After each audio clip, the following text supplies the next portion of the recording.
So the Star Wars Squadrons gameplay was recently shown off on the digital EA Play presentation a few days ago, and honestly it's blown my expectations away. Everything and more was checked off my wish list. Customizable characters, a components tree that makes almost every player's ship build unique, allowing some form of meta to conjure up between each faction, a single player and a multiplayer game mode, and even starfighter customization. There is a ton to go through with this gameplay trailer, but today we're diving into the ship classes, their purposes, their stats, and how we think the New Republic and Empire will differ in terms of controls, movement, strengths, weaknesses, and more, whilst also diving into older Star Wars flight simulators and how they managed to balance their game as well. Not to mention the advantages that VR gameplay might actually bring. Remember, this is a full VR supported game right out the box, that being a really important note to touch on later in the video. But before I get into that good stuff, my question of the day for you guys is,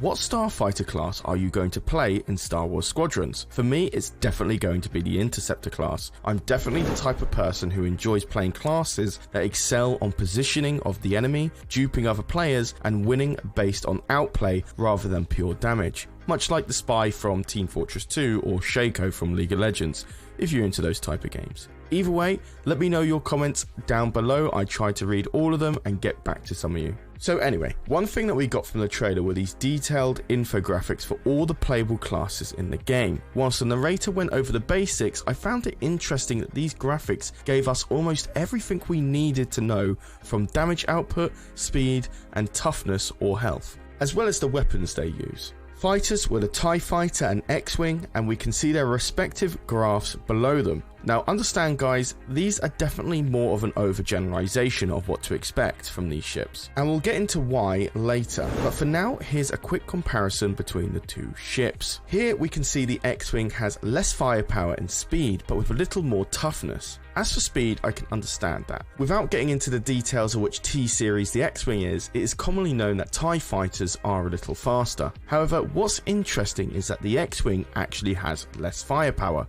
which makes a little less sense, as the fire output from all 4 KX-8 cannons are superior to the 2 LS-1 cannons on a TIE Fighter. My explanation would be the rate of the firepower, allowing the TIE Fighter to fire more consecutive blasts before overheating compared to the X-Wing. In Legends, this would actually make more sense if the player was equipped with LS-7.2 cannons, which were actually introduced to solve a lot of the overheating that the LS-1 suffered from, and it would actually match with the Legends and canon timelines, as they were introduced during the Battle of Endor, whereas Squadrons is set not long after it. Unfortunately, it doesn't seem to be the case in Squadrons, as the player is still equipped with the overheating LS-1 cannons. Turning to other games for reference, the first and oldest game that comes to mind is the game TIE Fighter, which was released on DOS in 1994 and Windows in 1998. Going through the stats for the TIE Fighter and X-Wing here, we get a relatively similar answer. TIE Fighters came in at 100 mglt speed, 2 laser cannons, and 15 hull. The X-Wing came out at 100 mglt speed, 4 laser cannons, 2 proton torpedo launchers, 50 shields, and 20 hull,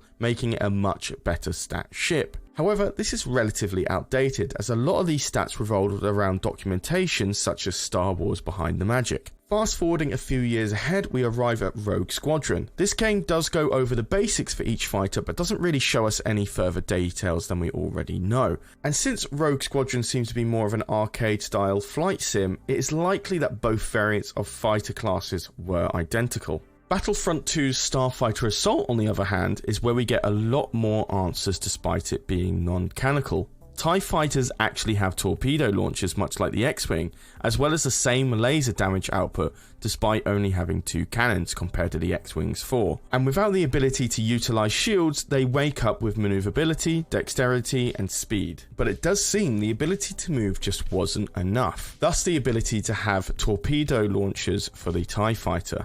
But returning back to Squadrons, we actually have a brilliant explanation which is found on the gameplay overview page for Star Wars Squadrons, in which the paragraph states, "Not all starfighters have shields, but those that do have the ability to manually focus them entirely on the front or back when needed, giving twice the protection to one part of the ship but at the cost of no shielding to the other. With this though, they typically have slightly slower max speed and offensive capabilities than their unshielded counterparts." Additionally, unshielded ships can quickly transfer additional power to their engines or blasters when they need them the most. So this quote here actually gives us a lot of answers. Top this off with the fact that every game we've mentioned previously hasn't been fully consistent with the true stats of an X-Wing against a TIE fighter. We can finally understand why these stats we showed earlier from the gameplay trailer makes sense. But to put it briefly, Star Wars Squadrons is somewhat trying to keep to canon,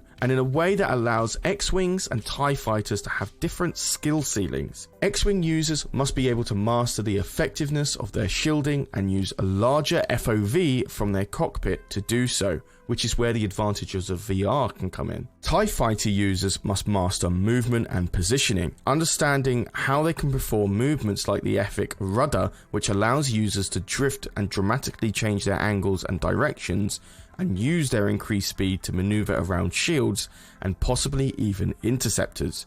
Remember, the TIE fighter has seriously reduced FOV that needs to be compensated for. But it doesn't stop there. To top it all off, you have the components, a skill tree type system that allows you to change the loadout of your fighter to be something that doesn't even exist yet. And honestly, if anything, unless these gameplay changing elements are balanced, this will be the feature that will give us the answer on which faction's starfighters will be stronger than the other. But that is where I'll end the video. Guys, thank you so much for watching. Don't forget our question of the day, which is, what starfighter class are you going to play in Star Wars Squadrons? Definitely want to hear your answers on that one. And of course, don't forget to hit that subscribe button and ring that notification bell. I've been Charlie, you've been watching X2, and I'll see you in the next video. Take care.